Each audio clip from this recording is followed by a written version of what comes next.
Good evening, everyone. This is a public meeting of the Lowell Zoning Board of Appeals for February 11th, 2013. Tonight we have one matter under continuances and four matters under new business. It's two petitions under continuances and three new business petitions. I'd like to remind everyone, if you plan on addressing the board, that you please sign in with your name and address before addressing the board. Our first matter before us is ZB 2012-52. The petition is a variance. The applicant is George C. Elides Jr. Property is located at 1857 Middlesex Street, and the petition demolish and renovate portions of an existing building, along with construct additions and accessory structures for new school use without meeting frontage requirements pursuant to section 5.1 of the zoning ordinance. This matter has been continued a few times, and we've also received the latest continuance request. Dear Chairman Bailey, this office represents Middlesex Partners Limited Partnership, petitioner for variance under case CB 2012-52. Request is hereby made to continue the public hearing scheduled for Monday, February 11th until your meeting on March 11, 2013 for the purpose of allowing the petition to have additional time to provide information to neighbors in the City of Lowell Planning Board and to prepare sufficient information to provide the Zoning Board of Appeals at its public hearing. This request is made with the additional agreement and understanding that petitioner agrees to waive the 100-day requirement for decision and final action on its petition.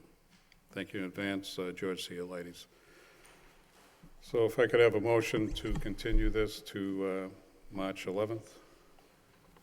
Through you, Mr. Chairman, I make a motion, ZBA 2012-52, matter before us at 1857 Middlesex Street for a variance to be continued on March 11, 2013. Could I have a second? A second a motion? Have a roll call. Mr. Ahern. Continue. Mr. Bailey. Continue to March 11th. Mr. Belanger. Continue. Mr. McCarthy. Continue. Mr. Perrin. Continue to March 11th. Okay, our next petition before us is a continuance. This is ZB 2012-57. Petition is a variance. The applicant is Hong Cook, Inc., property located at 549 Middlesex Street, and the petition is to operate a takeout restaurant without meeting parking, including setback requirements pursuant to section 6.1.1 of the zoning ordinance. Good evening, Mr. Flood. Good evening, Mr. Chairman, members of the board. James Flood, 549 Rogers Street, Lowell, representing the petitioner, Hong Kong Inc. With me tonight is Chrysant Tran, who's on the left, who's the manager of the LLC, and her sister, Kyra. They presently own the premises at 11 Grand Street, which is an empty warehouse building. And the other, it's not 549, I don't know where that figure came from, but the parking lot is 576 Middlesex Street, which is the piece directly adjacent. I think my petition has that address on it. Both parcels are zoned neighborhood business, and they are desirous of operating a takeout-only restaurant from the old warehouse building at 11 Grand Street. And a takeout restaurant would be a permitted use in a neighborhood business district. The use of the parking lot at 576 does not conform to the parking requirements of the City of Lowell zoning ordinance. We are seeking a variance from the parking requirement as to the number of spaces, and also a variance from the setback from the building and the property line. According to our engineer, which is Joseph Pesnola of Hancock Associates, the proposed use would require 9 spaces, and our plan provides for 5. That's based on 1 space per 300 square feet. As to the setbacks, the ordinance requires 5 feet from the building. Our plan is proposing 3.4, and 3 feet from the property line, and our plan shows 1 foot from the property line. We tried to maximize the use of the parking lot as best we can. All of the zoning, parking zoning requirements have been met, including the size of the spots, the drive-through lanes, and those, they're 20 feet, so those all conform. The proposed restaurant is exclusively takeout. The menu is limited to 7 Vietnamese sandwiches. All ingredients, with the exception of the bread, are processed on site. The restaurant will have 3 employees, 2 full-time and 1 part-time. The 2 full-time employees are Croissant and her father, and the part-time employee is the sister, Kira. It's a family-operated business. There will be no employee parking on site, as I've stated. They all live close by, they'll be dropped off, because I know there's a concern about the parking. We open 7 days a week, 9 to 8. It's their intent to renovate the warehouse space into, on the left side, and I think I submitted a plan, would be the kitchen area where they would prepare all the food, and the right side would be the sandwich counter with 2 new handicap accessible bathrooms. There will be no chairs, and there will be no stools inside. They intend to construct a ceiling above the sandwich area, because without that, it would be, they wouldn't be able to afford to heat it, and aesthetically, it'd be better with the seating.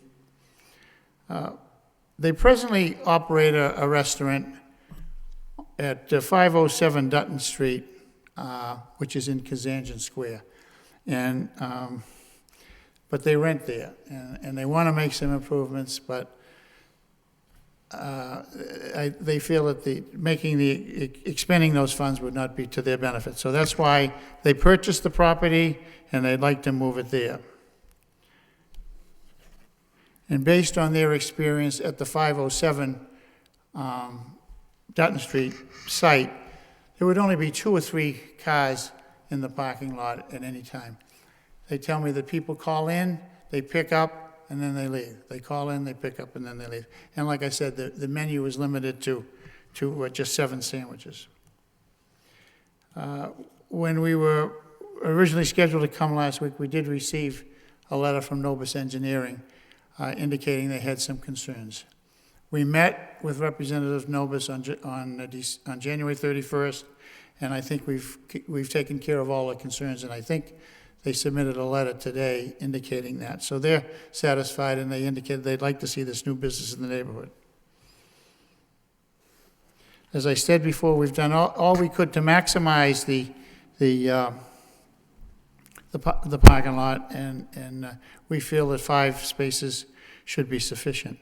Because of the shape and the size of the parking lot and the size of the existing building at Grand Street, we feel that that there is a hardship if this is denied. And since the use is a permitted use, I don't think that it would be in detriment of the zoning ordinance and or the public good. So we'd ask that you rule favorably on this. If you have any questions, we're here to answer them. Okay, thank you. And we did receive the communication from Norbis, and they stated they sat down with you and the owners, and everything seems to be copacetic with them. Right.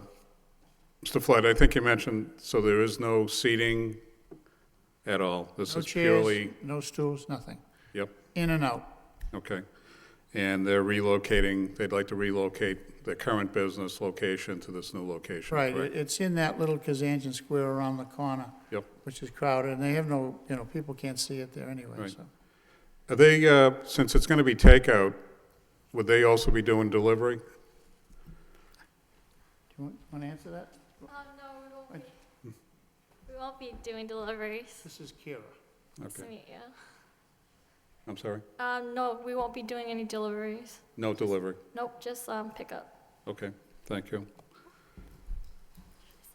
And I guess the last question I'll ask Mr. Flood, on the parking as it's laid out here. So it looks like There are 3 in front and 2 on Yeah, the side. and 2 on the side, is that, Correct. okay, There are because, 4 presently there now, but yeah, we're providing for 5. yeah, okay, so I see what they did was, they labeled 2 for the side and 3 for the front, you know? Whereas I like to count 1, 2, 3, 4, 5, you know? Okay. Joe, were there any issues per se, or is the parking, as far as the dimensions of the spaces, any issues there from DPD, any comments there? The size of the spaces are meeting parking requirements, 9 by 18. One of the comments made in the memorandum you were provided was that as the spaces are laid out currently, there could be some issues in cars turning around when the parking lot is full. It's just based on location of the curb cut and the turns cars would have to make, particularly on the spaces on the ends. That would be the only comment we have. In terms of the size of the spaces, though, they're meeting requirements. But is the parking lot going to be restriped, Yes, it Mr. will be. Flood? Yep, Okay. restrict, yep. So maybe to that respect, just a suggestion, I don't know if there's some type of signage per se that might say, you know, careful backing up or something like Sure. that. I understand what Joe's saying. Obviously, it's kind of a condensed area. I did, after I got the comment from Aaron, I did send it to Joe Pesnola, and he said that the dimensions on those spaces and the passage lane conforms with all the requirements of zoning. So he didn't think to be a problem, but we'd be glad to put any signage in that this board would request. Yep. Well, and I'm not going to bring up the timing of the snowstorm, but obviously that corner lot might pose some problems or challenges with snow, but I'm sure they'll deal with that. Okay. I don't have anything else at this point. Anything else you want to add before I open it up? Okay. We're going to open it up to the public. Anyone here that'd like to speak in favor of this petition? In favor? In favor? Hearing none. That portion of the public hearing is closed. Anyone like to speak in opposition? Opposition? Opposition? Hearing none. That portion of the public hearing is closed. I'm going to open it up to the board. Dennis? Through you, Mr. Chairman, I have a couple questions about the site plan. I do support the idea of the restaurant in this location. I think it'd be a great benefit to the site. The first one, is there a dumpster being proposed, and where would that go? Is it located on the site plan? Because I'm not noticing it. Well, I don't think we have any room outside, Dennis. We'd have to put it inside, and we'd have it on a roller and take it out. But we didn't show anything on the plan, no. The only access doors on the floor plan are in They're the gonna front? change, they're gonna put windows and put a new front door in there. But the only doors that you have here seem to be going into the parking area, right? So you'd be rolling a dumpster. I think that's the only place it could be picked up. There's no room in the back. They'd have to come in, they'd have to back in and take it out. Okay. There's no provision for handicap parking on the site? Is that something that you can't provide? We can make one of those spots handicap, I suppose, yeah. Probably one on the side. It's wide enough there.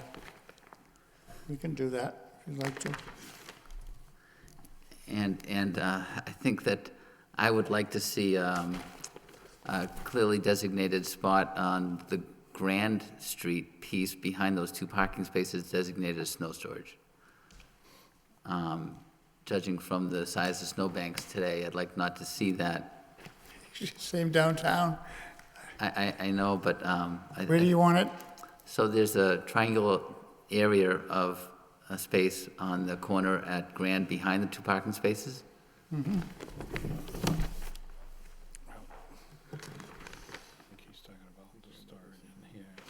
Okay, in there, snow storage.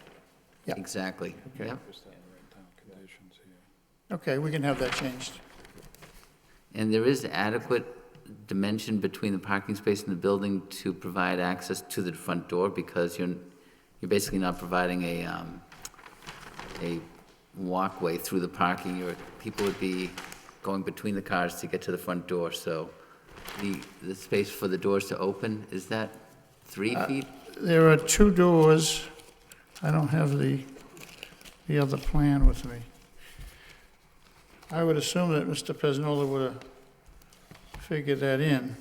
It looks like it's 3 foot 4 inches, 3 foot 5 inches. Is that correct? Right, 3-4, right. Just enough. Okay, no, I have no further You would know. questions. Thank you. Thanks. Thank you, Dennis. Kevin?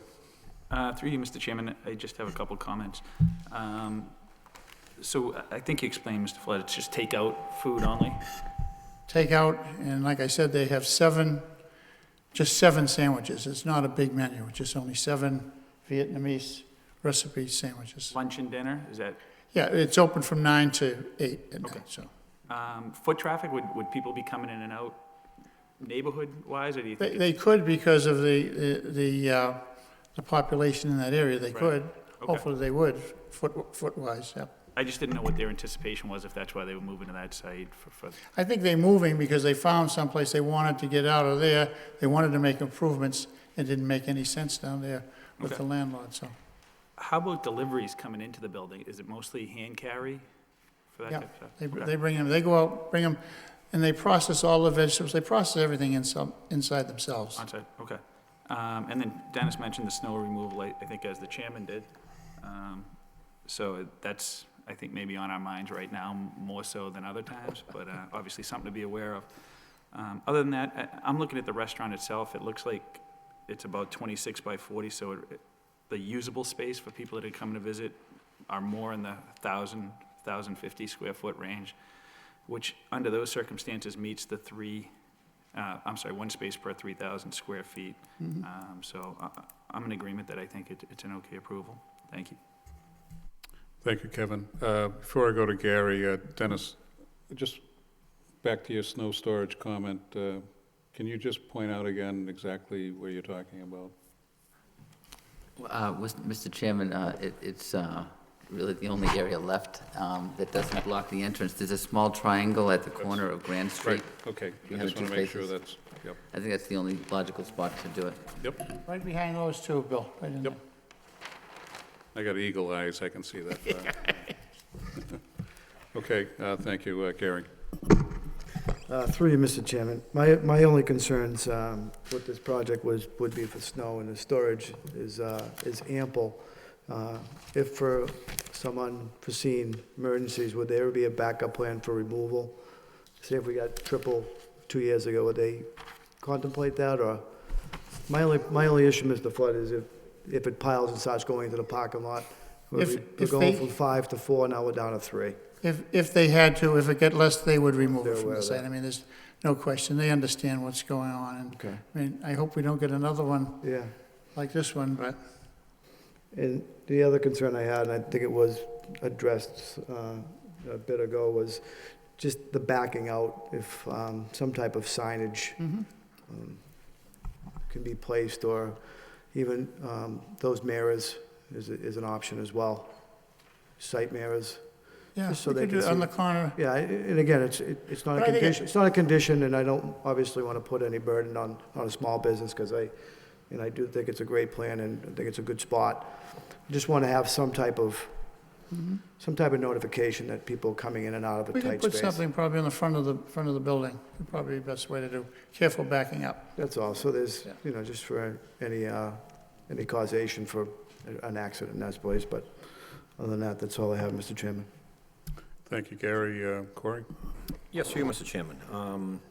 Now, Counselor, does your client have any intention for signage, whether it be on the street or against the building? Is there any On the intentions? building. On the building, okay. Yeah. Well, what I'd like to ask, if this does get approved, that if you can stress takeout only on the signage, because, this intersection here is, kind of busy, and I just would like the restaurant to specify, takeout only, so, It's not a problem. Okay, all right, That's their intent. It's been their intent since we began. Yeah. Okay, and I want to commend yourself and your client for the due diligence you did in the neighborhood by answering concerns. One in particular is Nobis Engineering, who, made a rather large investment in the neighborhood, and Nice building, too. We have a letter of approval, so to speak, so I was very satisfied to see that, because that was very key to my decision, so. I understood their concerns when we met with them. They have a beautiful building over there. They spent a lot of money. But I think part of the confusion was also that the address was kind of different from what I had in the application. Yep. And I explained that to them, but that's a Okay. beautiful building they have. Okay, I mean, I do support it. I think it's great for the neighborhood. You know, if it was a dine-in with tables and chairs, I may not be so inclined to support it.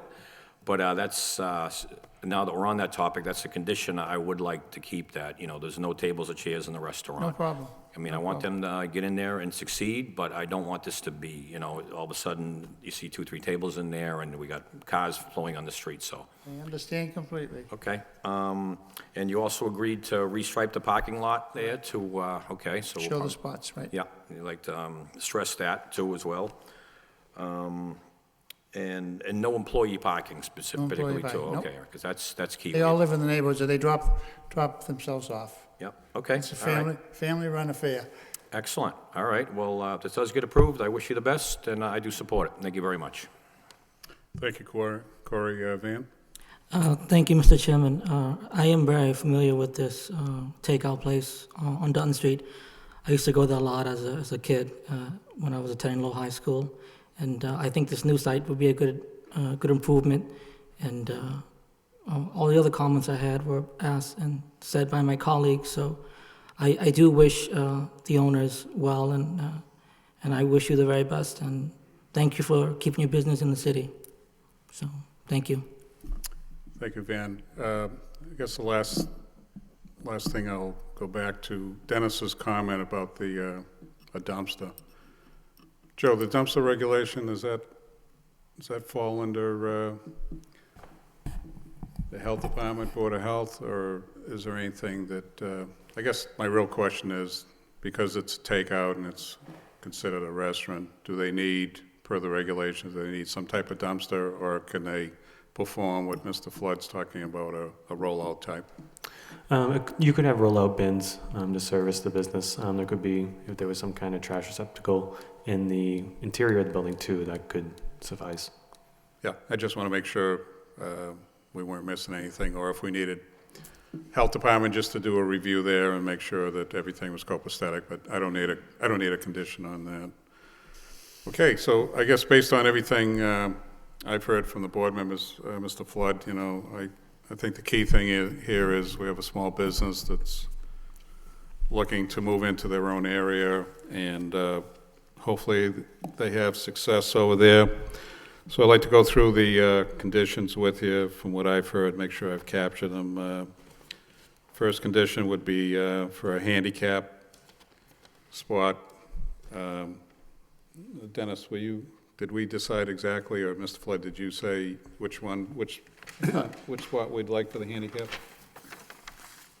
I thought we could add to that one on Grand Street, but I'd like to suggest the one on the westerly side, because I think that has the most challenge as far as backing out of it and turning. And it would be closest to the entrance, so it might actually provide a nice way for people parking there to get into the restaurant. Okay. Is that all right with you, Mr. Flood? yeah, just look. Okay. The second condition is the location for the snow storage. And third condition is takeout only on the future signage. Yeah. And is there any other conditions any other board members have? What I have, Mr. Chairman, is no employee parking and restriping of parking lot. I think that's all I have. I don't know about the other Okay. board members. Now, the restriping, I thought that was in the plans, is that, It shows the new stripes on the plan, so Yeah. we're going to do it. so I don't think we need that, but what did you ask for? No employee parking? Okay. Okay, any other conditions?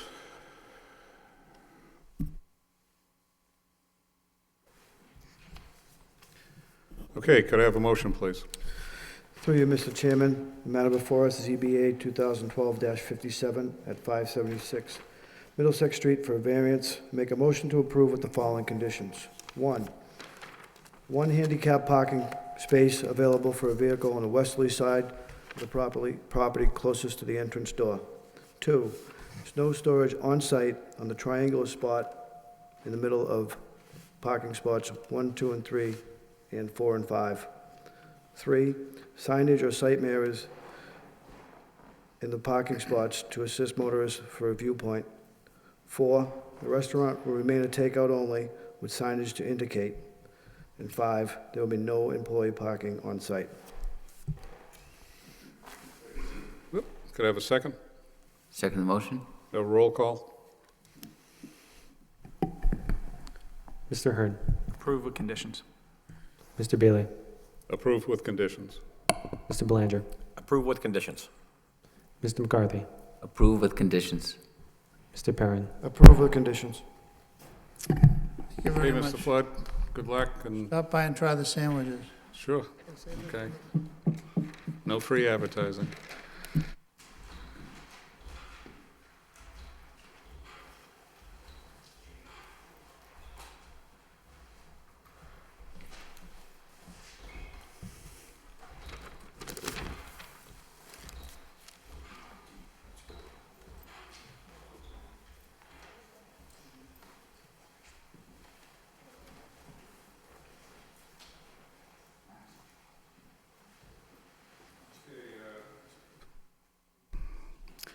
Next order of business under new business, this is ZB 2013-1.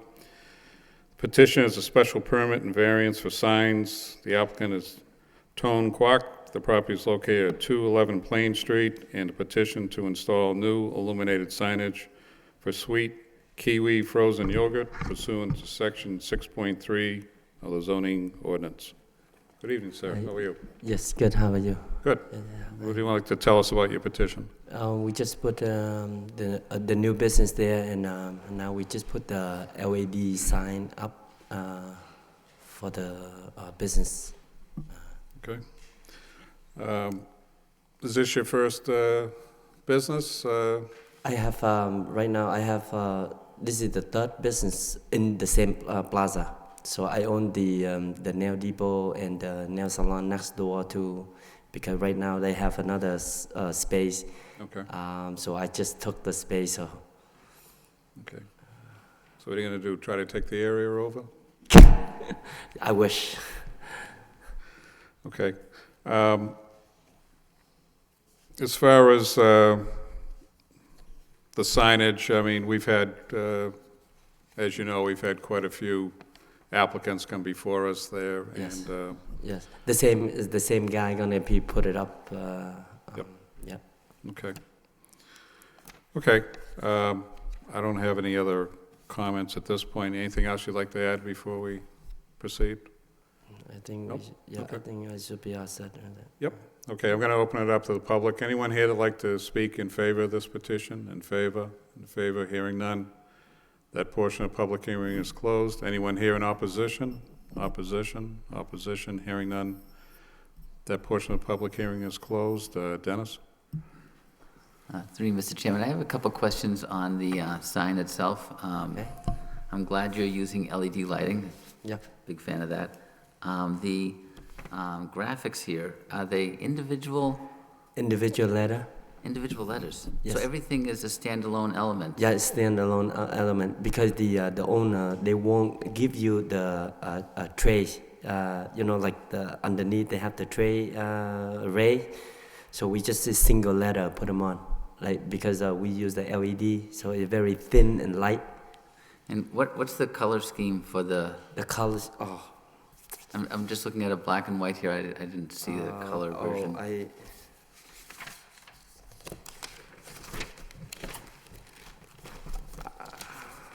I'm sorry. I didn't prepare that. It's kind of like green and pink. That's it. Like, Okay. Sounds nice. The frozen yogurt letters are a small scale, so I think that your modesty is well suited here, and I'm glad to see that it seems to have a good scale to it, so Yeah. I like it a lot. Thank you. Yeah. Thank you. Thank you, Dennis. Kevin? Through you, Mr. Chairman, my only comment is that the lights would be turned on and off with the hours of operation in the plaza? Yes, so we, the owner provide the outlet, everything, so they have the time, is turn on and turn off, whatever the light, parking lot, they shut down is 11, so we have to shut down 11. Okay, all right, no, I'm in support of it. I think it's a nice looking sign. Thank you.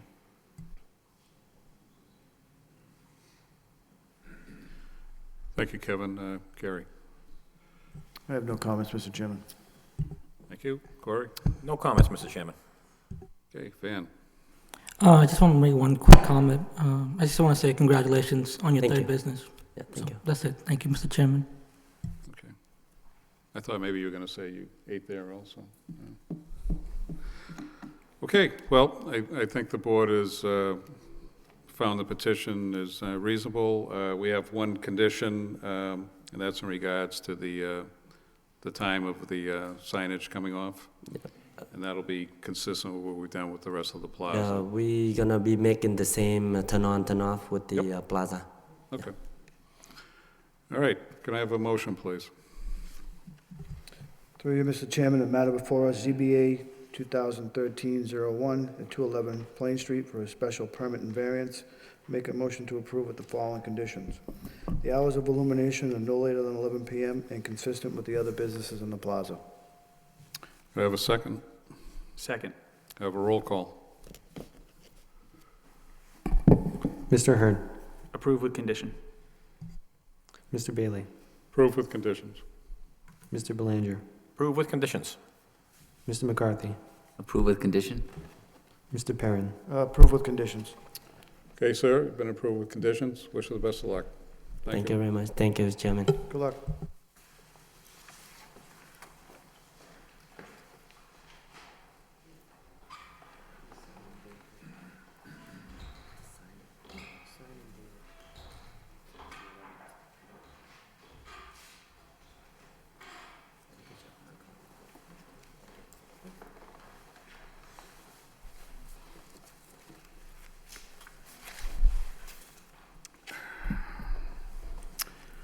Okay, our next matter before us is ZB 2013-2, special permit. Applicant is Transgas, Inc., property located at 87 Industrial Ave East. Petition to add fuel storage to an existing truck terminal in the HRC zoning district pursuant to section 4.52 and 11.3.2 of the zoning ordinance. Is there a representative of Transgas here, please? Good evening, sir. Good evening, Mr. Chairman and members of the committee. My name is Dave Gendel. I'm representing Transgas tonight, along with Ray Watkins, who was Director of Special Projects. And we'd love to answer any questions for you, but we're excited about this project that is part of our global initiative to reduce carbon emissions, dependency on foreign oil, and utilize the abundant natural gas here in the United States. So we're looking for approval, or actually, I guess, an amendment to the existing zoning that would allow us to store mobile LNG tanks on the site so that we could fuel up the vehicles that we've purchased, which is 10 vehicles. So. Just a question I'll ask. Have you had the fire department come down and take a look at what you're proposing to do? Yes, we've actually had approvals by the state fire marshal, Okay. the local fire chief, and we've also appeared before the city council and got approval to move to this stage in the process. Yep. Okay. Okay. Anything else you'd like to add? No, again, if we have any questions, we can have Ray help Sure. me address those Well, as well. We're going to open it up to the public, and then the board will have their comments, if any. Thank you, sir. I'd like to open it up to the public. Anyone here would like to speak in favor of this petition? In favor? In favor? Hearing none, that portion of public hearing is closed. Anyone like to speak in opposition? In opposition? Opposition? Hearing none, that portion of public hearing is closed. Open it up to the board. Dennis? Through you, Mr. Chairman, I have a couple questions. I'm all for the idea of a reduced carbon impact, and I think it's great that you're doing this. Where is the nearest LNG accessible station if you were not to get this and you were still trying to do the purchase of the vehicles? I understand this is the third one, and again, I'm going to have to defer to Ray to help me out with some of the details here. Ray is, again, our Director of Special Projects. Good evening, Ray Watkins.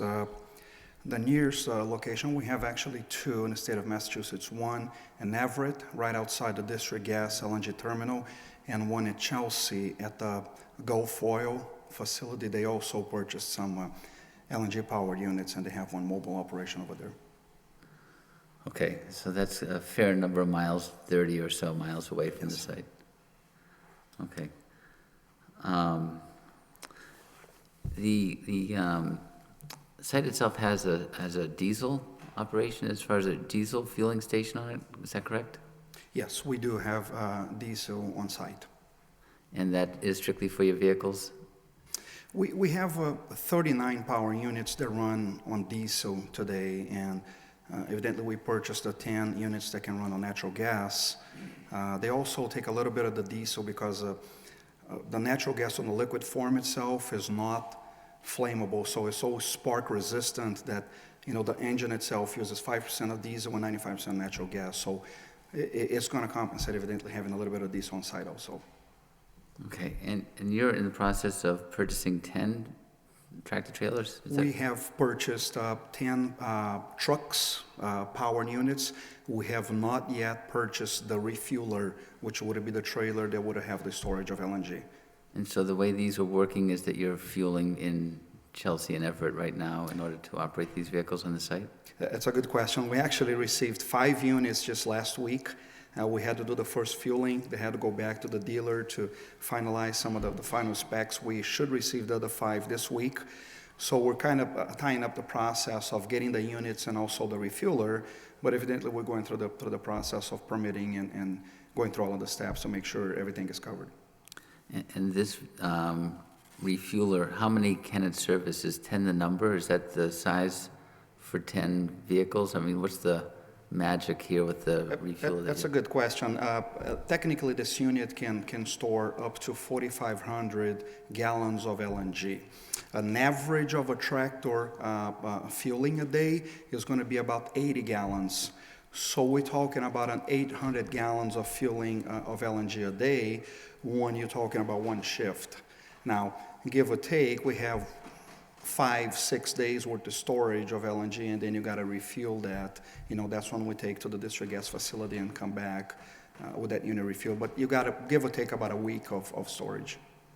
Do you see your fleet growing in the future from 10 trucks to more than that? We would have loved to. I think there's several initiatives in the United States today. You know, Clean Energy has this natural gas highway that is opening. We got the Enviro Express down in Connecticut, you know, doing a lot with natural gas. I mean, we have the biggest UPS hub over here, you know, so we see a lot of initiatives, but it's the whole chicken or the egg question, you know, or dilemma, if you will. You know, we're going to buy the trucks, but we need to fuel them. So if we take those trucks to New York, you don't have a fueling station in New York, so what do? So we're going to take the first step, and I think this is just the first step to get somewhere. So to answer your question, yes, as we hope that, you know, the fuel initiative also grow. It's very exciting, and I'm glad you're going through this process. Thank you. Thank you. Thank you, Dennis. Kevin? Through you, Mr. Chairman, as well as I think all of us, probably a big proponent as far as natural gas versus the diesel. Dennis went through a bunch of questions that I had in my mind as far as where other stations are in your fleet and how it's going to grow in the future. But to say I'm an expert on natural gas versus diesel and things like that, I think I'm going to have to defer to the state fire marshal and the city fire experts to that. So if they're happy with the safety of it, I can live with it. Thank you. Thank you, Kevin. Gary? Through you, Mr. Chairman. Just a clarification as it refers to the fire department. You said you had a notification to the state fire marshal. Do we have something from the city as well? Joe? We do have state and city approvals, and then city council. Okay, I just want to clarify. Do we have those on record? Yes, we have those on record. Okay, thank you. You're welcome. Thank you, Gary. Corey? Thank you, Mr. Chairman. I'm in agreement with my colleagues. I think this is great. You know, we're lessening the impact on the environment. For one, that's always a plus, and this will help out your hopefully rather growing fleet of trucks out there, so I think it'll help your business. And as Kevin stated, you have the blessings of the state fire marshal and the local fire department, and that's all I need to hear. So I do support it, and I wish you luck. Thank you. Thank you. Thank you, Corey. Dan? No comments, Mr. Chairman. Okay, thank you. Well, based on all the comments, it sounds like you've met your due diligence, and if the fire marshal and rest of the officials have reviewed this, and we didn't receive anything in writing from them notifying us of any issues. So with that said, I'd like to have a motion.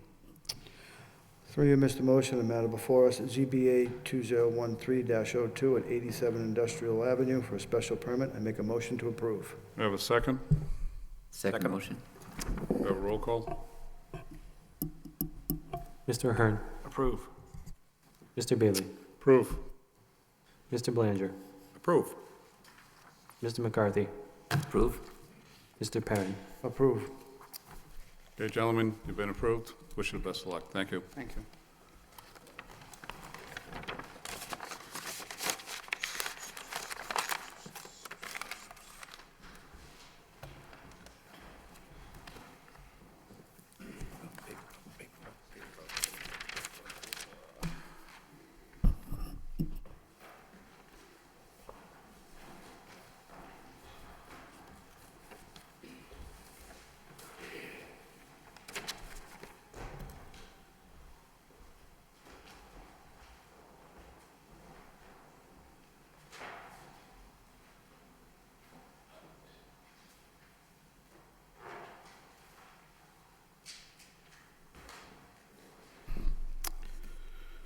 Okay, our next matter before us is ZB 2013-3, and the petitions of variance.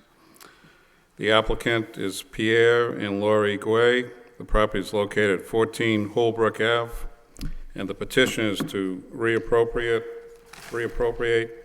the existing lot line between 14 and 18 Holbrook Ave and construct a new single-family without meeting minimum lot area requirement pursuant to Article 5, Section 5.1 of the zoning ordinance.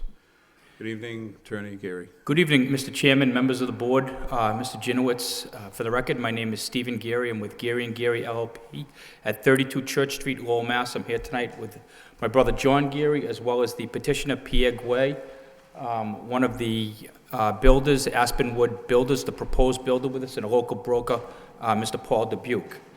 And just by way of background, Mr. Guay and his wife had purchased this property around 1996. They purchased it as two parcels, parcel 14 and parcel 18. It's on the corner of Andover Street and Holbrook Street in Lowell. And they've lived there and raised their children for the past 17 or 18 years. They're 3 children, and they've had a great experience at this location. We are requesting variances, 2 variances, one for the, I'll refer to Lot 1, and another one for Lot 2 for the area requirements to propose to keep one lot as it is with less than the 10,000 square feet, and the second proposed lot, which is the corner of Andover Street. Now, my brother is handing out some new plans to you, and I apologize for this. The original proposal that you've probably looked at and may have questions on showed the proposed home on Holbrook Street. When I was on the board, I remember stressing the importance of getting the board members these plans well in advance so you'd have a time to look at that. So I apologize, but I do have a reasonable explanation for it.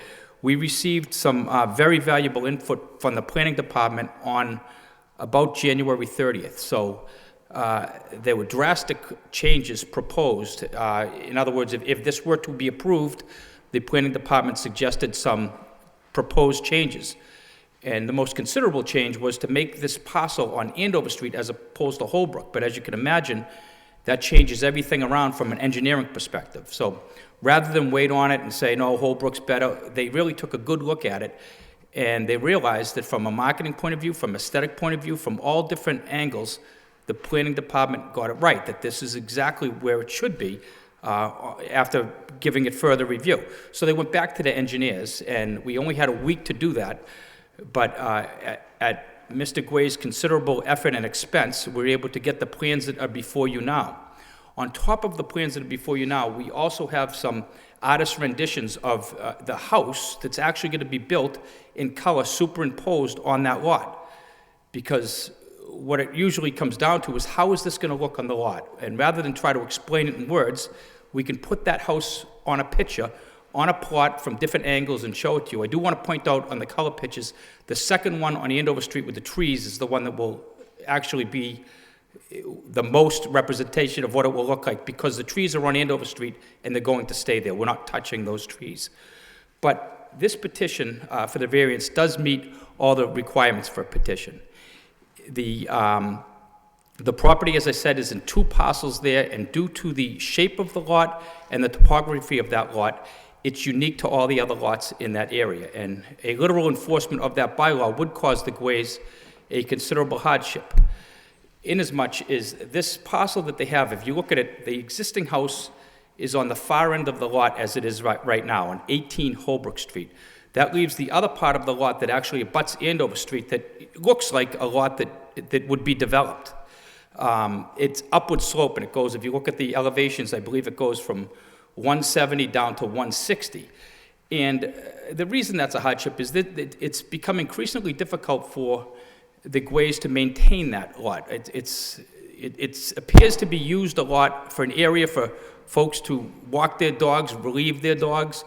You know, cars driving by and kids walking by seem to throw traffic there. It takes a lot of effort to keep that in decent shape.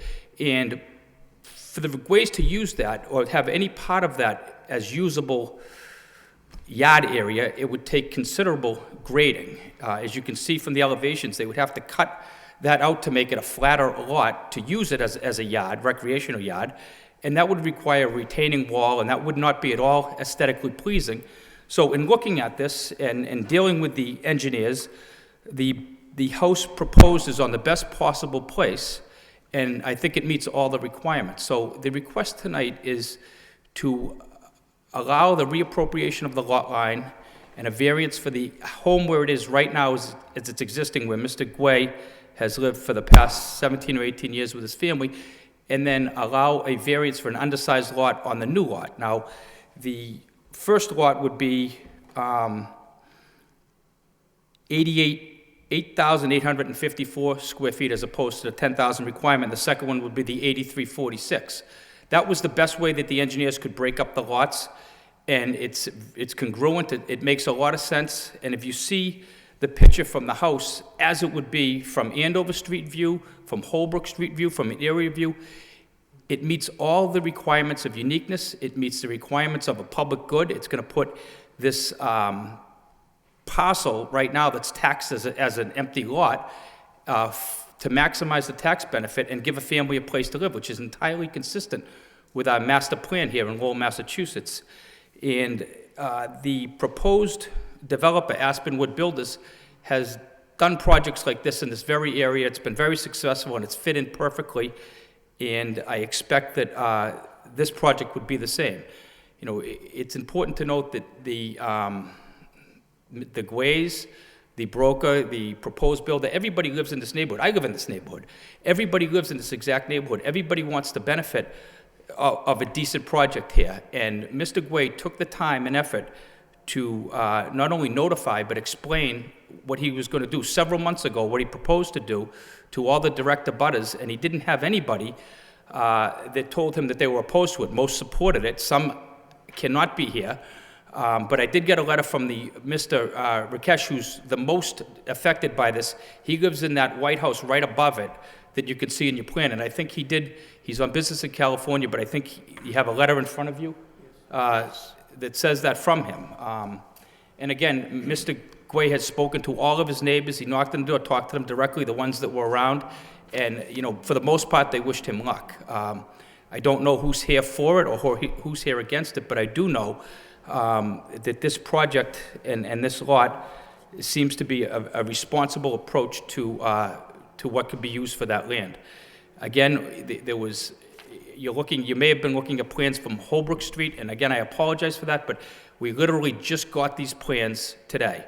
And if I had time to get them to you, I would have, but you probably wouldn't have time to look at them. So I understand you're going to be shuffling through some papers and taking a look at it, but we did incorporate all of the recommendations from the planning and development, and their recommendations were excellent and saved us a lot of time.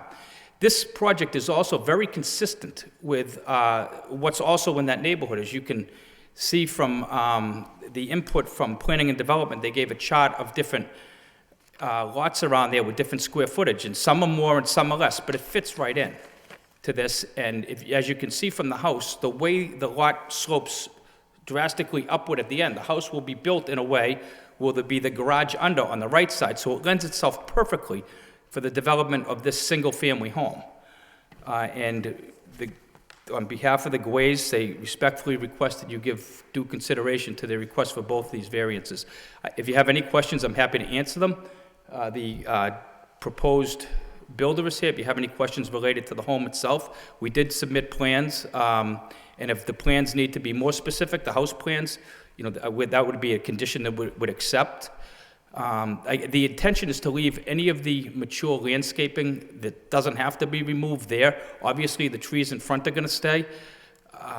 It's to the developer's interest to make this parcel as beautiful and as aesthetically pleasing as possible to maximize his profit, and I think that that's exactly what they would do. So I think this project is a win-win. I think it's good for the Gways, it's good for the city. And I think at the end of it, the final result is going to be a very good home there. And we have the advantage of looking at those pictures that are superimposed so we can get an idea of almost an as-built project. So again, if there are any questions, any specifics, I'd be happy to answer them. Thank you very much. Thank you, Counselor. So I guess I'll start off, as I always do, with questions. Can you tell me how the two lots were developed, 14 and 18? I mean, I did a little homework, and I'm still a little dismayed. How did 14 and 18 become created? Well, I think that 14 and 18 were created way back when they were doing the smaller lots. So when Mr. Gway bought this in 1996, he actually bought lot 14, parcel 14, and parcel 18, where his home sits. I think the intention way back when was that was at one point, a buildable lot. Mr. Gway thought it was a buildable lot, or a lot that he would someday develop, unaware of the zoning bylaw, and that by operation of law, when you purchase a property, the lots merge. So basically what he's doing here is requesting a reappropriation of that lot line so he could actually develop that. But we'd need the relief requested by way of a variance to do that, where maybe way back when you wouldn't have needed that. That's why in that area, some of those lots are substantially smaller than what we're even proposing for these lots. You see some lots that are, 5 or 6 or 7, 8,000 square feet, and you see some that are 15, 16, 17. It's just different ways that the parcels were broken up way back when. Then you go just a little bit behind that in that area, and they can be substantially smaller lots. Yeah, that was just, I was trying to figure out how the city has two separate lots, and I discussed this with Joe, because as I looked at it, it didn't make sense to me how 14 got established and how 18 got established. Because the pool, and it looks like, I'll say, the addition to the home, that's the way it appears when I look at it. And I think there was some, like for instance, on the aerial views that were provided, but I couldn't understand the difference between 14 and 18. It almost looked like... Well, he's paid, it's important to note too, he's paid separate taxes on those lots the whole time. I mean, that's not a grounds to go out, obviously, and get a building permit. You need to have the variance first, which is why we're here. But definitely, there had to have been some contemplation that these were lots, separate lots at some point, and they were separate parcels at one point. Because generally what you're doing is taking the 17,000 square feet and dividing it up almost equally between the two. Right, and the way that the engineers did it, they thought that this is the best way to do it to maximize both lots and make it, look consistent with the neighborhood, and that's what they at least attempted to do, and I think that they accomplished that. Yeah. And with the new submittals you gave us this evening, obviously the address would be an Andover Street address, correct? Yes, it would be, would have to be. Yes. Which is consistent with the homes on Andover Street in general, that the front doors, I know that was a comment that the city had made originally. Right. And, You know, I think I'm guessing, but it's definitely why we didn't see that Andover Street was a better place to put it. I think more it was the way that the lot goes up, but then when you saw the proposed home with the garage under, it actually fits better. So, you know, we thank the planning and development for those comments, that if it's approved, for you to consider having us do that. Right. We took those consideration in advance and scrambled to get it done for tonight, so we didn't waste anybody's time. And they got, you know, planning and development got those to us as soon as they could. I mean, there was a good turnaround to get them to us, but just to get engineering done in that short period of time is difficult. But and I think we've covered everything. My client was very clear to me when he came to me before, you know, I agreed to represent him, that he wanted to make sure that this was done the right way, that it was done consistent with the neighborhood, because what he would like to see is a family go into his house and have the same experience that he's had with his children living there, and a great experience for the last 17 years, on top of another family in that other house enjoying that same experience. And he was adamant about that. Yep. And, you know, that's why we went to the effort, and he went to the effort and expense to provide all the documents that you do have in front of you right now. Yep. And it is a very unique lot as opposed to the other lots around there, just because of the shape of the lot and where the house is located on one structure, and the variance can be attributed to the structure as well. And that structure, although it's loosely defined how that is, that structure sits on the far end, leaving all of this rest of this land that the topography goes upward. So, you know, it's one of these cases that actually meets the requirements very squarely. yeah, well, I think that's, you know, if you take a ride by there, whether you turn in from either end of Andover or even coming down Holbrook, I noticed the grade kind of slopes up, you know, not a tremendous, but there's enough of a slope, whereas directly across the street, it's pretty much leveled off. It's funny, though, when you drive by, and I've driven and run by there thousands of times in the course of my life, but when you stop there and you actually, before the snow, and you walk up that, it's a lot more steep. It's a lot steeper than when you drive by at 30 miles an hour and look at it. So I was surprised. I'd gone by that. I always thought it was developed a lot myself. I was wondering why it wasn't developed. So with the new set of plans, obviously, there must be some consideration with the grading that has to take place in order to locate this home there, correct? Yeah, I think it's actually, you know, possibly one of the reasons why DPD suggested it there. It lends itself to it, so there won't be as much grading as you think, because the house is going to go with the body of the house to the left, with the garage on the right, with the oversized garage, with the driveway heading in off Holbrook Street. So you're not even going to be shooting out a driveway onto Andover Street, and it just lends itself to that. The topography of that land lends itself to this nicely. So I don't think the grading's going to be substantial. I don't think there's going to be need for any retaining walls, as there would be if he or somebody bought that house and wanted to maximize that yard and use it as a yard. You'd have to do substantial grading there to do that, and it would, you know, result in a substantial retaining wall, and I don't think, and probably a fence along Andover Street that nobody wants. So we're hoping that the board looks favorably on this petition. Well, in speaking of the retaining walls, I think originally there was some comments about the existing retaining walls. Do you have any? Yeah, I think the wall you're referring to is the wall on the plan that, so the developer would have control over all of that, and I think that he could dismantle and relocate a wall and delineate whose land is what, rather than have it in the middle. That will be a simple thing to do. Is there any, I'm just looking through quickly here, the plans you gave us. There's nothing that shows like the existing retaining wall as it will. I think there's if you look at, I was just curious if you had captured that. yeah, I think there is, Mr. Chairman, if you look on page 2, Yep. and you'll see existing retaining wall, and that's depicted by the little circles, and it kind of goes over, and then the dots of the shrubbery. Are you on this one, or are you on the colored pictures? I think they both show it. Okay. The black and white. Oh, I'm the black and white, yeah. So it's the engineers, My age, I can only go black and white, you know, I can't go color.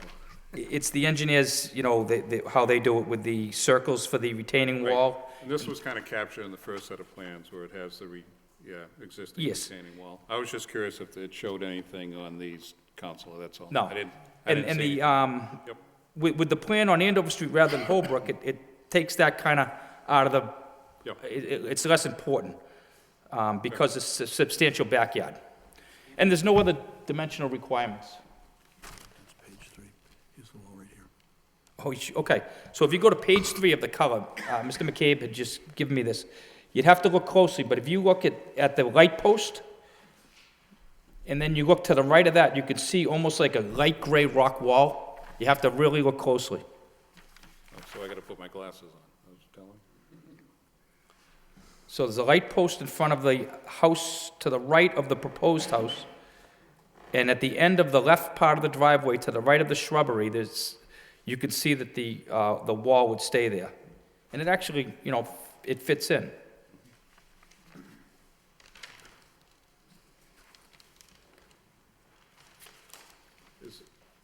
And there's no plan for, I'm not saying you need it at this point. Any fencing, is any fencing going in, at least at this point? I think that the usual goal is to eliminate, to avoid fences. Okay. Good fences make bad neighbors, is that what they say? But the goal, I mean, that's, I might have neighbors watching tonight, I'm not gonna say the same thing about me. Okay. I think you know, there's a pool there, there has to be a fence, and that's by code, so. And I did ask Rakesh Shaw, excuse me, I did ask Rakesh. You have to speak from here, Peter. Just Pierre Gouet. You have to introduce. Pierre Gouet, I just want to let you know, I did speak to all the neighbors, and Rakesh, you know, I really opened it up to him. You know, I don't want to do this without you, Rakesh. I mean, you're going to be looking at this thing. This is right in your backyard. You know, what do you want there? Do you want shrubs? Do you want, you know, whatever he wants? And anyways, he was, I know you'll do a good job. Just, you know, keep me informed, keep me in the loop, and, you know, so I did. You know, all the stuff you see here, he has as well. So. Yeah, well, that's like on, Counselor, for instance, on page 2, if I look at the front of the house, but between the neighbor that Mr. Guay's talking about, it looks like that almost looks like a fence on the left side, it looks yellow. The pool is right behind it. Right. Okay, so that's a privacy, Yep. existing fencing that's already there for the pool? Okay, Existing fence Yep. by law because there's a built-in sure, pool there. yeah. And if you look at page 2, if you just flip over to page 3, that would be more accurate because those trees are existing on Andover Street and they would stay. Page 2 just tries to show something else, just to make it clear what the front of the house would be like. Page 2 shows, you can't see the actual front of the house as well, but you can see what the landscaping would be like. And again, nobody removes any mature landscaping that they don't have to. I mean, that would be the goal. And I would imagine that, you know, once this project is done a year from now, that it's going to look like it was always there, and that would be the goal. So I'll just, Counsel, I'm going to throw a quick question to Joe. On the new set of plans regarding it looks like there's a porch being put on the rear. Is it what, Bill? There's a porch being put on the rear. That's a deck. I'm sorry, a deck. It says porch deck, but it's not covered. Just a deck. Just a deck, okay. And is that as far as what we need for rear yard setback? Yeah, so long as it's not covered, it meets the Yep. setback requirement. Okay, Yeah, I think for 5.1.2 is that, you know, if it's under 200 square feet and this is 166 or 186, then you can be within the 5 feet of the lot line, and and the deck's not going to have any impact on the lot line. okay. Just want to double check. What's the square footage of the proposed home? I believe it's just about 2,000 square feet. Yeah, just about 2,000, 1976. Okay. Which again fits in, you know, pretty much in that area. Okay. All right, any, well, I think at this point I'm going to Do you have anything else you want to add, Counsel? at I this don't, point? but I'm here to answer any questions, and I'll follow up if I Okay. hear anything that Yep. I think I Great. should respond to. Thank you. Thank you very much, Mr. Chair. I'm going to open it up to the public. Is anyone here that'd like to speak in favor of this petition? In favor? In favor, hearing none, that portion of public hearing is closed. Anyone here that'd like to speak in opposition? Yes, ma'am. Come on up. Good evening. Good evening.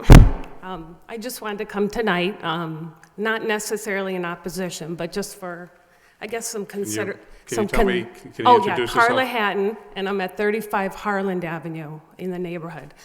Okay. So I heard actually some improvements in the proposal. The facing Andover Street, I think, was a good improvement, in my opinion, in looking at it online. Out of the concern for the whole Andover Street kind of environment and history of the homes facing forward. So I like that part. I am a little concerned, I don't have the plans now about the footage on Andover Street and how that compares to the homes on Andover Street. So Sure. maybe consider that. So are you concerned about the setback? Do you want to see if it's consistent with the neighborhood? Is that? Yeah, and I guess I'm looking at my house, and I think I have 1,600 square feet. That seems like a large house for that lot, but again, I'm not an expert, but please consider that. That seems like a little large for a lot on that corner.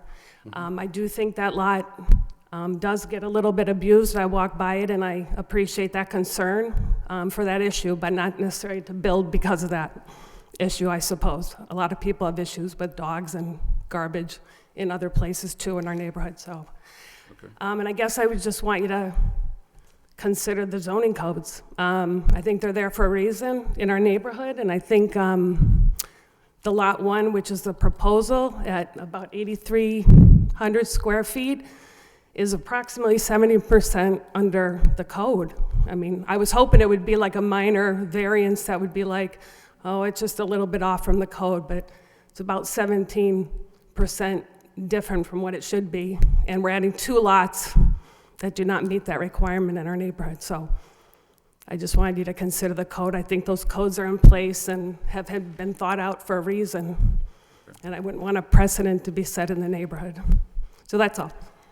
But Okay. I wish them luck if, All right. if you guys agree with the plan, but please consider that. Okay. Thank you. Thank you, ma'am. Thank you very much. Yep. So, okay, anyone else like to speak in opposition? In opposition?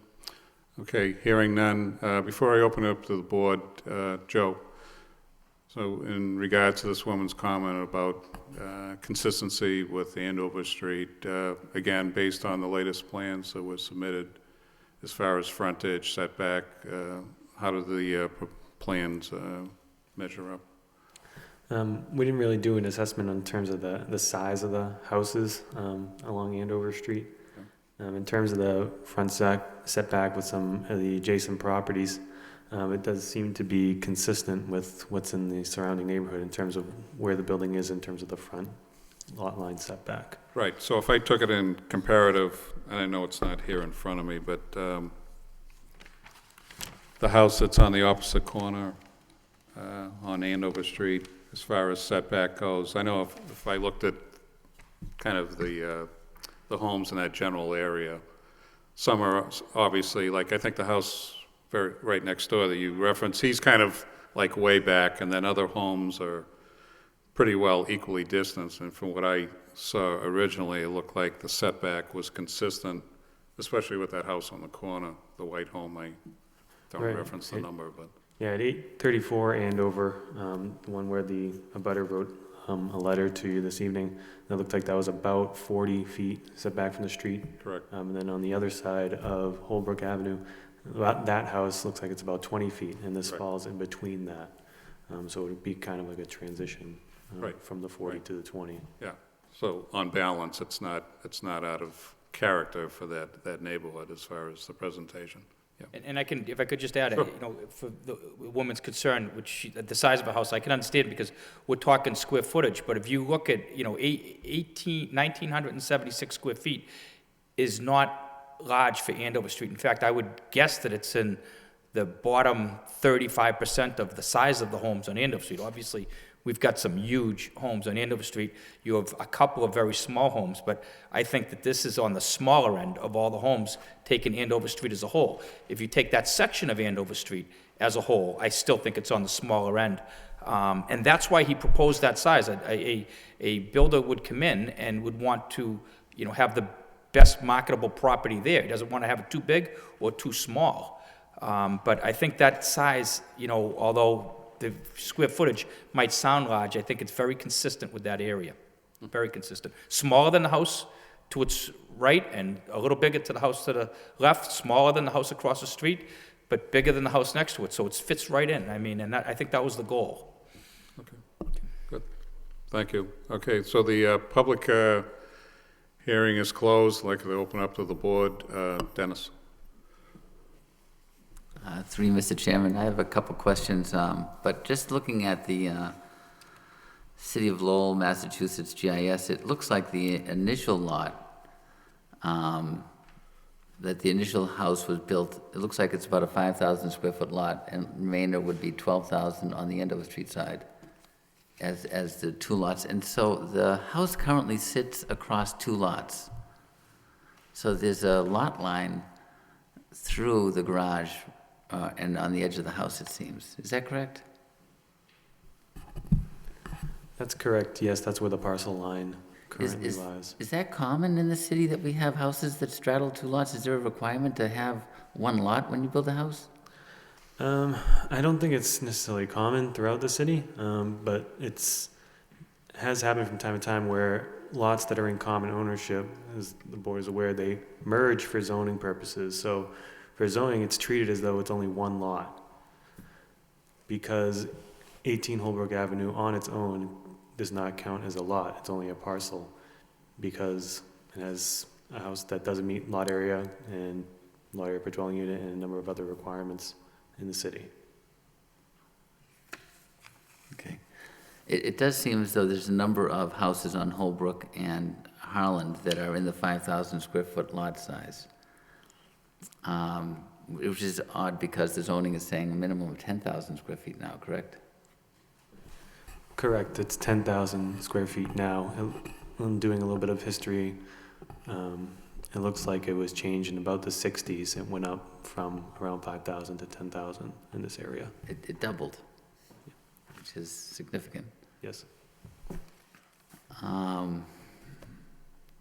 So I'm struggling with the whole hardship issue that you have here, because you have a house intended to be built in the middle of two lots, and it was built intentionally to straddle the two lots to combine them for a single lot, it seems.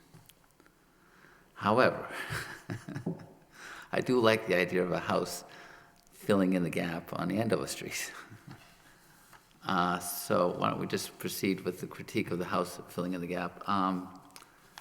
I noticed that there's about a 5-foot foundation wall exposed, and I was wondering if that's intentional to do a design that on Andover Street is probably not in sync with the other properties. They all seem to have a minimal foundation exposed.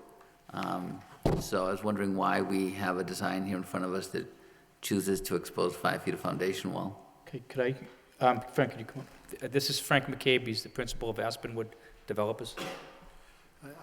Our intention would be to have a two-foot minimum exposure in the front, and we would like to stay with that. It won't be 5 feet. I see your point very clearly, but we would not expose 5 feet of foundation. 2 foot maximum. 2 foot minimum. Uh, 2 foot minimum exposed in the front. Okay, so we're not going to see more than 2 feet of foundation wall. We're saying the same thing, I think. Is that correct? You're going to see at least 2 feet. We want to see at least 2 feet. At 2 feet, that's what we think is safe with snow and pile up around the house so it doesn't get up to the sill. However, we would try and maintain it at 2 feet, but I can assure you it won't be 5. We have no thought of making it 5 feet. What you submitted tonight does show approximately 5 feet at the corner, and anything from if you look at what you submitted tonight on the site plan, you're showing that and you're grading. What we could do, Mr.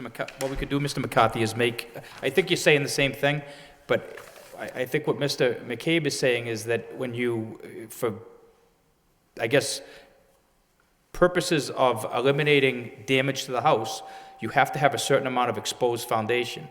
But it's not gonna be 5 feet, but it will be at least 2 feet, and 2 feet is the minimum, so you don't have the sill rotting or anything like that when snow builds up like this snowstorm. So we would agree to make a condition to reduce the amount of exposed foundation on Andover Street as much as possible. And sometimes, and you can correct me if I'm wrong, you can just bring the siding down a little bit to aesthetically take care of that and still not have any damage to the sill. Is that correct? Correct.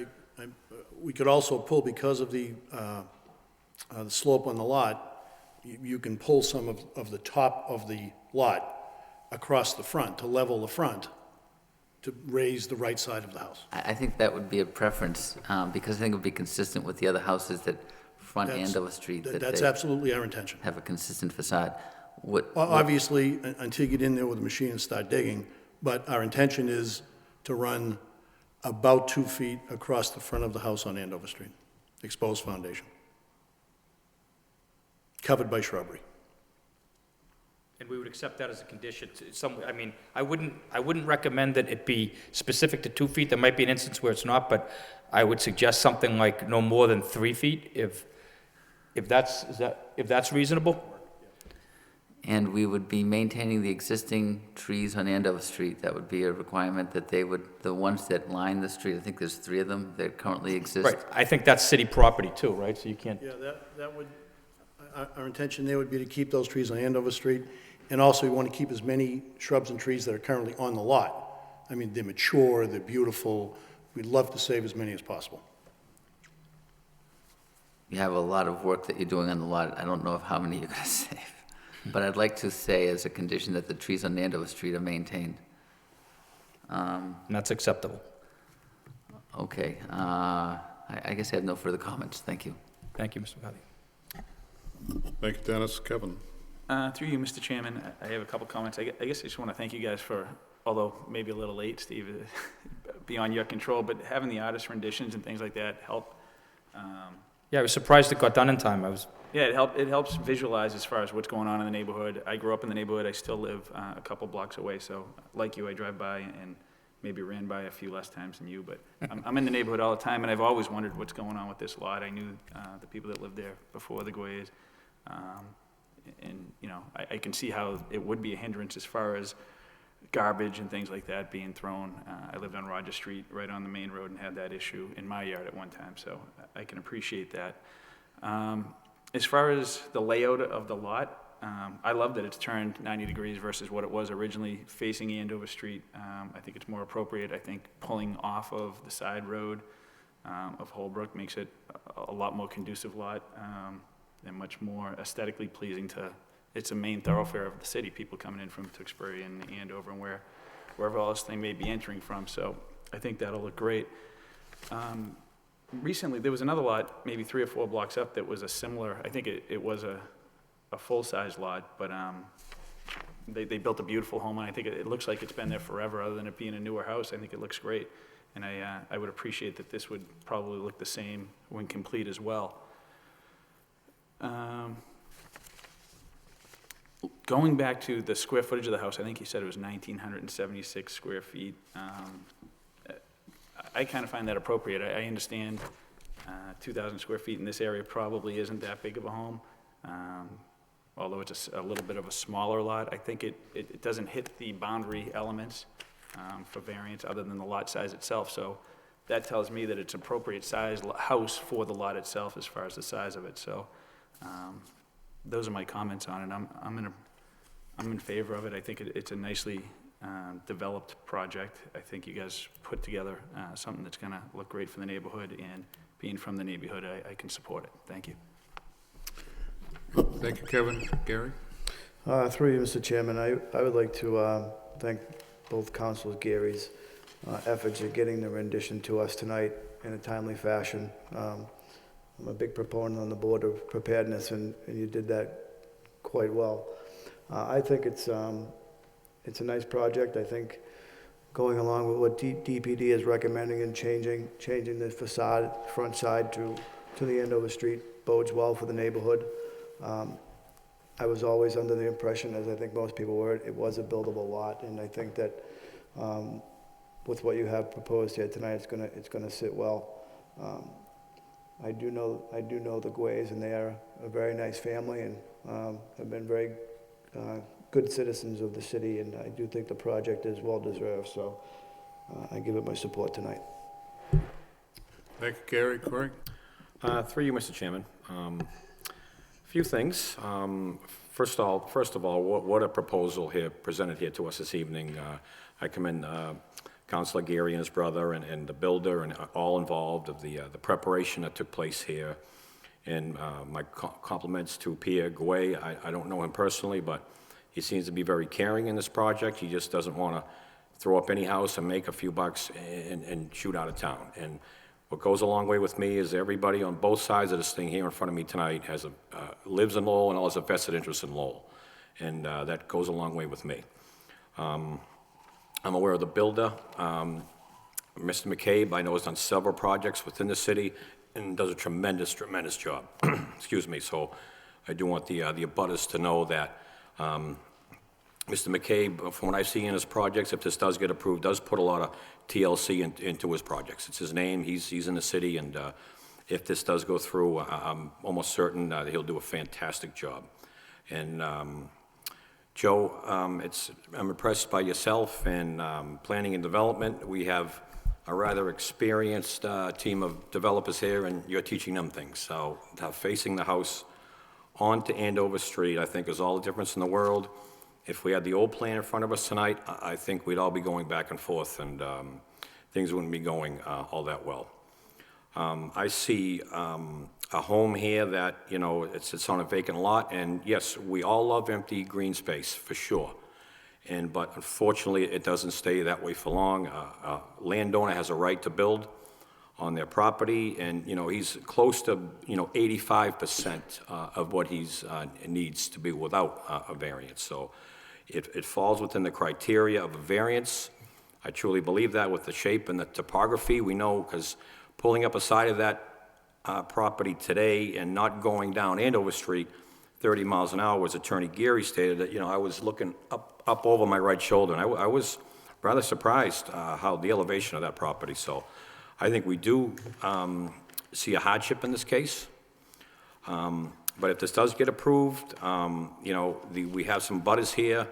His direct abutters are on board, and, I want the woman here tonight and the other two, I'm sure, reside in the neighborhood too, and this is something they would have to look at every day. So if this does get approved, Joe, I would want, them to work with you very closely regarding design. If this is a final, I want it to conform to the neighborhood as best as humanly possible as we can do.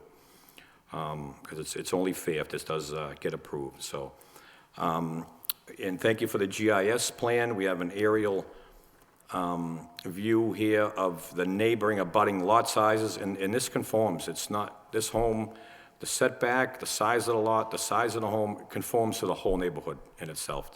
It's not something that's going to stand out and be a sore thumb and be a detriment to the neighborhood. And overall, I support it. I really think it's going to be a benefit. We have a property that's going to go back on the tax rolls rather than vacant land. And we're going to have new homeowners in Lowell that are going to really enjoy this new home if this does get approved. I truly believe that. So I do support it, but, I want the right home there. Now, Joe, if I may, this went to the planning board, correct?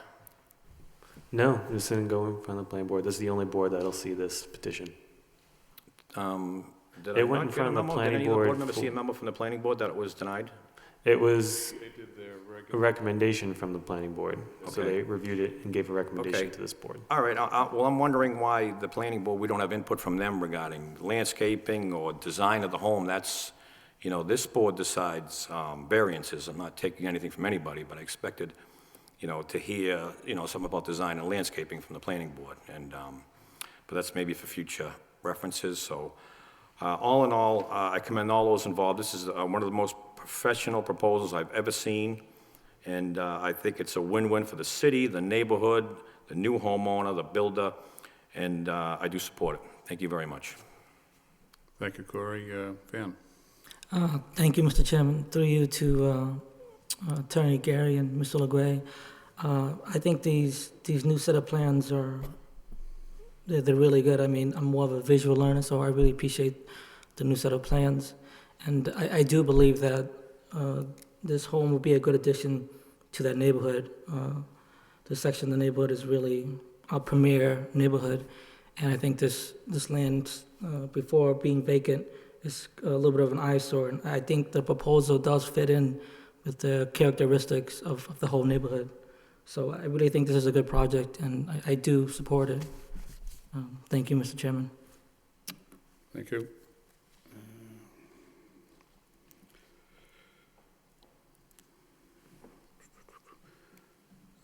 Council, there was a comment made from the original plans that, I guess, looking at the new set of plans given to us on the westerly side of the house, there's only one window that's shown. Yes, I know the city had a comment about why the one window, and I noticed on your latest plans, there's only one window. Is that still the? I can't answer that, but maybe Mr. McCabe can. Usually, my experience with that, usually that's where a closet's going or something that doesn't require a window, but There's a rendition here with more windows. That's on the easterly side, right? Yeah. Well, I'm looking at the westerly side.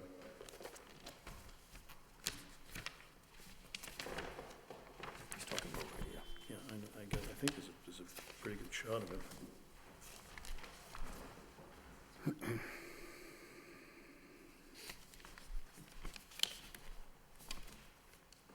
Coming up. There it is.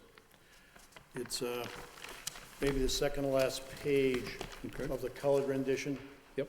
And it shows a new single and a new mull window on the first floor. It's third to last page, I believe.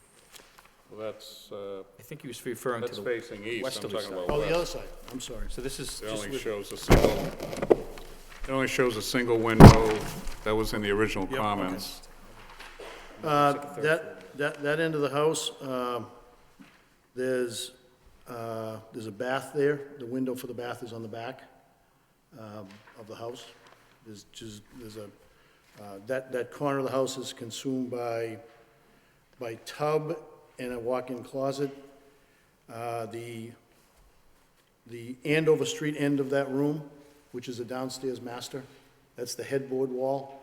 There's nowhere else to put it, or you'd block the bath, or the headboard would be against the window on Andover Street, and we'd have to take that window out. That's the reason there's nothing on that side. Those walls are being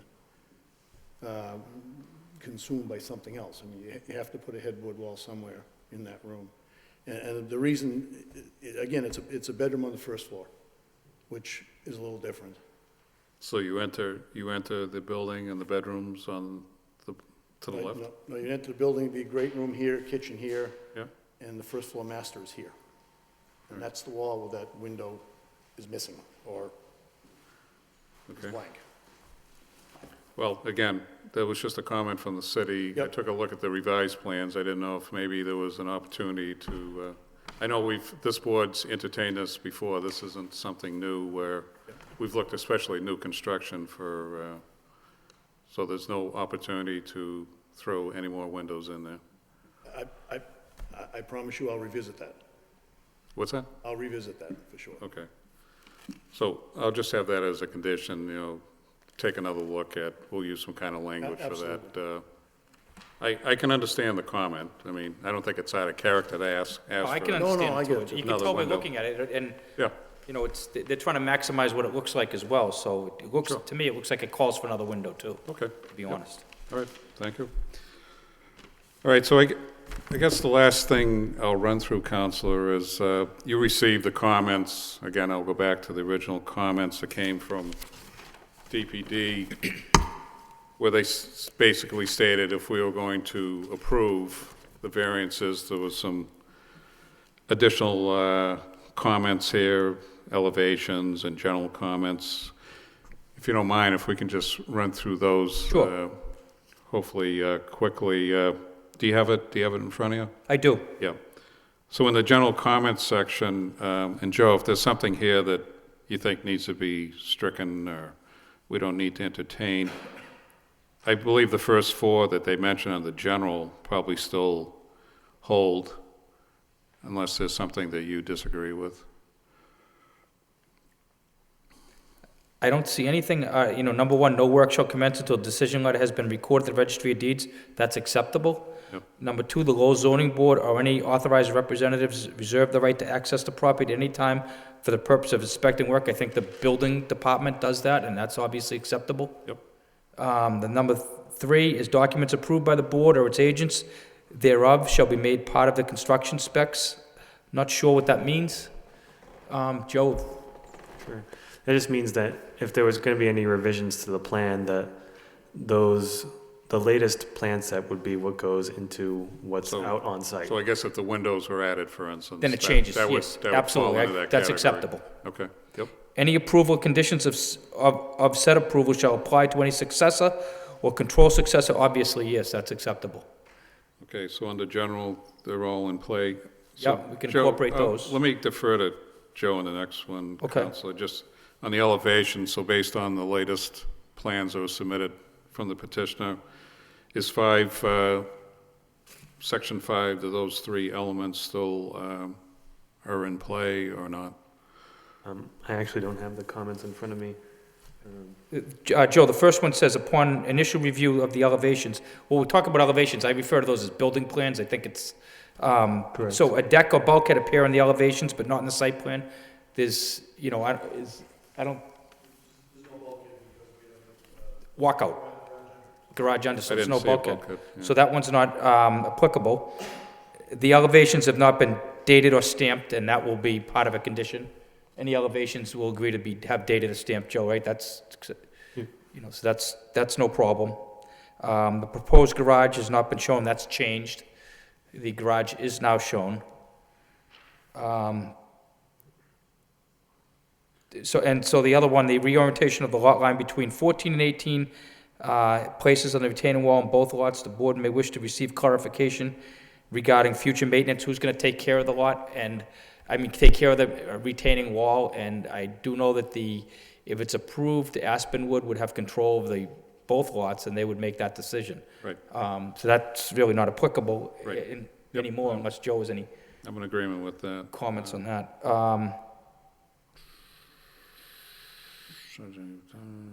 If the board finds the outcome. I think those are the only proposed conditions, and the ones, obviously, the ones that we addressed as applicable, we have no problem with. All right, so on section 7 there, where, we can go by that first paragraph. A revised plot plan elevation should be brought before the board, which you already did. Mhm. And so I think number 7 We've taken care of, I believe we've taken care of everything. is not in play either. Yep. The rest of 7, the rest of the bullets are no longer Yep. in play. Down to 8, the board may wish to gather information regarding erosion, sedimentation, control measures to be installed during construction. The water filter mitt installations along 160 contour shown on the site plan could be an example of an appropriate location. My understanding of when you do this, and Joe, you can correct me if I'm wrong, but the building department, when they go to pull a building permit, they're required to have erosion control, and he would agree to abide by any building code. That's all to the benefit of the builder as well, so.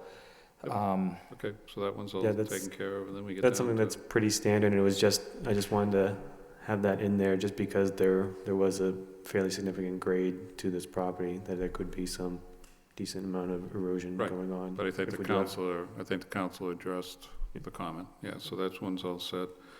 So I had written down here, and I figured I'd get to it.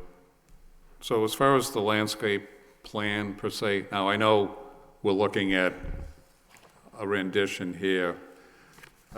Joe, does this, would this meet the landscape plan per the comment, or are we looking for something a little bit more definitive? I think they've pretty much outlined what they're trying to save, what they're trying to do, what they're proposing for, it looks like new shrubbery that's going in there. Do you still requesting we need a more definitive landscape plan? It would be beneficial to have it on a site plan, just to kind of give an indication. It's kind of pointed out in page 2. It shows different tree locations on there. It would just be helpful to have something that was titled as a landscape plan to note which trees are going to be kept on the lot and which trees are going to be removed. All right. Are you back to this? Yes. Okay. In some of Do you see any hardship with providing that, Counselor? No. Well, Until right, and I think you already expressed that. You're going to try to save as many as you can that obviously, fit within the landscape area. Yeah, I think what Mr. McCabe was saying as well is when they go and they stake it out, they won't know till they figure out what they have to take out. But there's some very mature landscaping there. Why would he pay to bring it in when they have? So he's going to keep anything that they can keep, and he'll probably add things. I don't think all those trees are necessarily there or going to be there, but I think some of them would be replaced. I mean, it's on Andover Street, so. I think that it's going to be, probably a little bit more detailed than just a couple of arborvitaes. I'm writing as you're talking, so don't think can't write that fast. Don't think I'm not listening to you. Yeah, I know.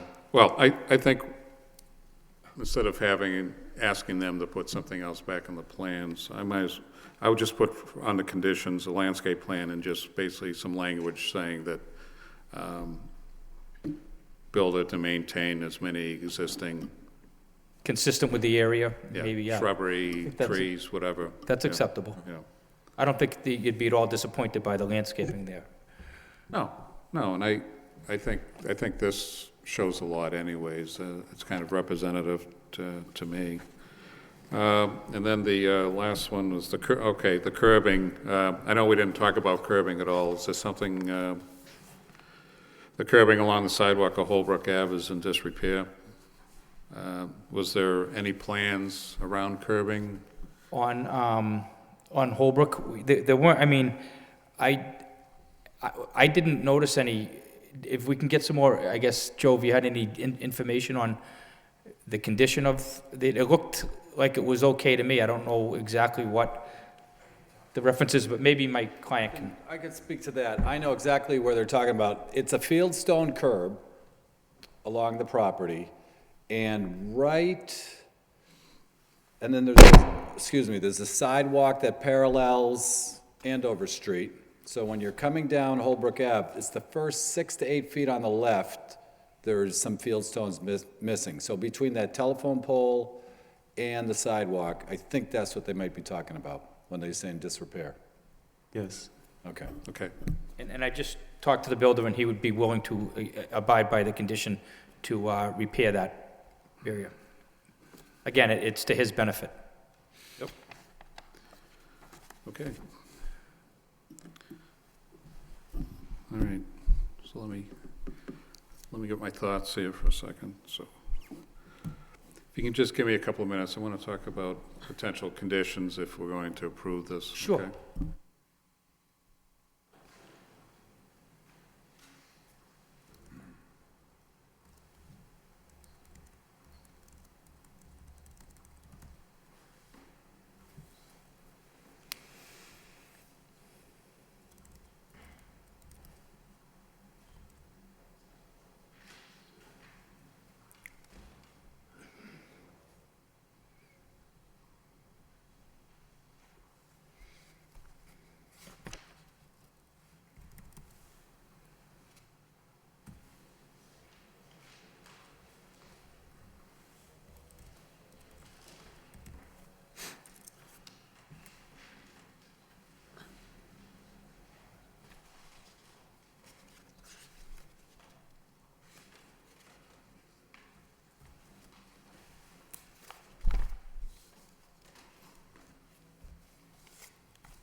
Okay, well, I think after listening to the petitioner's presentation this evening, the new set of plans have been provided, also considering the person that came here this evening speaking in opposition, I think as far as my position on this would be, you know, I believe a literal enforcement of the regulations as they currently stand would provide or would determine a hardship for the petitioner if we're going to, I'll call it, subdivide these two lots. I think the petitioner has shown and has proven that, you know, if we need to follow the regulations as stated, it would provide a hardship for this new lot. Even though both lots are being shown, as Dennis had mentioned, and I had mentioned previously, I have a better understanding of what created this situation to begin with. So I believe, you know, conforming to the zoning ordinance would create an undue hardship. I also believe that the structure as presented this evening will be consistent with the neighborhood. I also believe that it will be consistent with the current housing in the area. I also believe it meets the setback requirements that, again, the representative from the other street that came over here, I believe it looks like a home that's going to fit with the character of the neighborhood. I don't see it as a detriment. Obviously, I also believe, you know, we can talk about tax revenue, but I think it would be nice to have a home sitting on that corner lot instead of a vacant lot. And I'm sure that the present owner, you know, he's done a very good job maintaining both properties to date and has given us the condition that his intentions are valid and a plus for the neighborhood. So with that said, if I can run through the list of conditions that we have so far and see if we agree on those. The first one I have is the comment around the exposed foundation would not be greater than 3 feet. That's acceptable? Yep. The trees on Andover Street will remain. Obviously, if they're city-owned, I think that takes care of itself, but we'll put that in there anyways in case that isn't the situation. Accept the new plans as submitted on February 11th, 2013. Landscape plan, the builder will try to maintain or save as many of the existing trees or shrubbery as presented on the lot. And finally, in regards to the Development Services Commentary section that we ran through, if I have this correct, under general comments, it'll be 1 through 4. That's right. And then and then section 10, which refers to the curbing. I believe you met all the other specific call-outs here. I think there was one where he would agree to look into the issue of adding an additional window if possible. Yeah, and of course, okay. I believe, Counselor, now, when I was talking with Gary with this, I had this down as a separate item, and then I said, wait a minute, I thought we were going to capture that under, what section was that in? We talked about that in one of these sections, and I said, oh yeah, that'll be captured in that section, which I probably crossed it off. Nobody wants to help the chairman. Okay. Hold on, Mr. Chairman. Yeah. The chairman's struggling. Nobody helps him. We did, okay. Okay, here's under section 7, the side elevations currently show only one window. So it's in section 7, you know, the bullet that references... Second to last bullet? Yeah, the bullet that references side elevations currently show only one window. So that's the section that we talked about. If you're able to put some additional windows in there, those would also be captured with the additional plans that would be resubmitted to show Okay. that, correct? Okay, Okay. that's fair, yep. Yep. Okay, I believe any other board members have any other additions, comments? What's that? Oh, sure, I find it now, now you're gonna.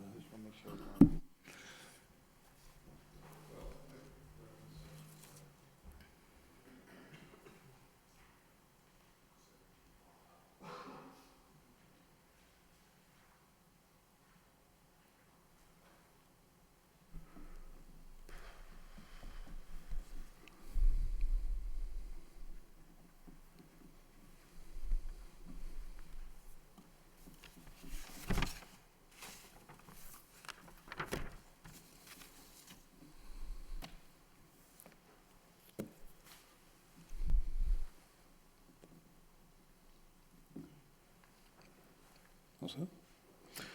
Okay, could I have a motion, please?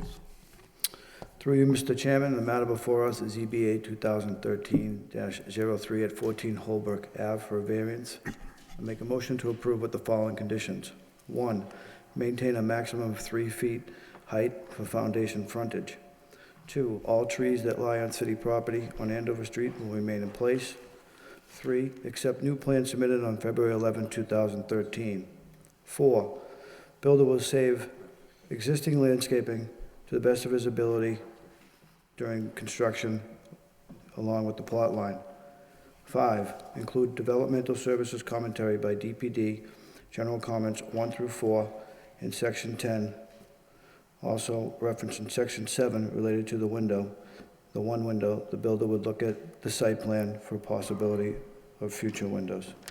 So, Joe, before I ask for a second, are we doing 1 or 2 variances here? Are we voting on 1 or 2? We're voting on 2, one for 14, one for 18. Okay, So it would be 2 votes. okay, but the conditions that we just outlined, are those to hold for both variances? Will those cover both variances, or is that just to cover one of the 2? They could cover both. if Okay, the board- all right, just want to make sure. But we will take 2 votes. Correct. Yep, okay. Could I have a second? Second. Roll call, please. And this will, do we need to indicate which one we're voting on? Sure. That would Okay, be- so for 14, Holbrook. Mr. Ahern, Approve with conditions. Mr. Bailey, Approved with conditions. Mr. Belanger, Approve with conditions. Mr. McCarthy, Approve with conditions. Mr. Perrin, Approve with conditions. Okay, Counselor, 14 Holbrook has been approved with conditions. Okay. So do we need, do we just take the second vote at this point? Okay, Correct. could have I guess we have a roll call. Mr. Ahern, Approve with same conditions. Mr. Bailey, Okay, so approved conditions for 18 Holbrook Ave. Mr. Belanger, Approve with conditions. Mr. McCarthy, Approve with conditions. Mr. Perrin. Approve with conditions. Okay, Counselor, and Mr. Quay, been approved with conditions. Wish you the best of luck with the project. Thank you, Mr. Chairman, board members, and I'd like to again thank Joe and Aaron for their help. It was very beneficial and free, so it's Great. even better. Great. Thanks again. Thank you. What is it, today's the 11th?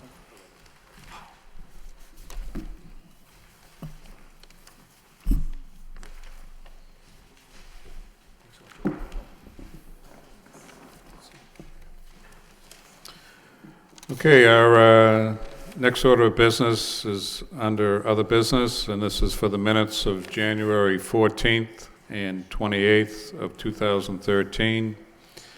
Any comments from any of the board members? Hearing none, like a motion. Through you, To Mr. Chairman, I approve. make a motion to approve the ZBA minutes. You have a second? Second motion. Have a roll call? Mr. Ahern, Approve. Mr. Bailey, Approved.